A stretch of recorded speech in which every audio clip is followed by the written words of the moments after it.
Hi guys, it's Robin here with WTI. I want to talk to you about this delicious little treat here, these almond M&Ms. Growing up in another country, I never had these, so once I discovered them, I needed the family size, honestly.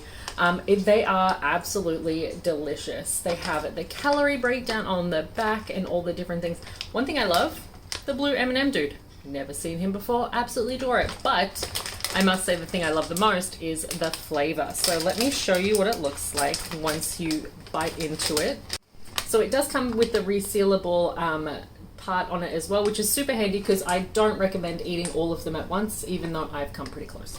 So here we have it. I'll go with the blue just because blue is the almond M&M. So you have that delicious almond in the middle and then the nice amount of chocolate around it. Absolutely different. I honestly didn't think it would be too different from the peanut texture-wise, but it is a lot crunchier, and I love that. So I love it. I recommend it, but that's just my point of view.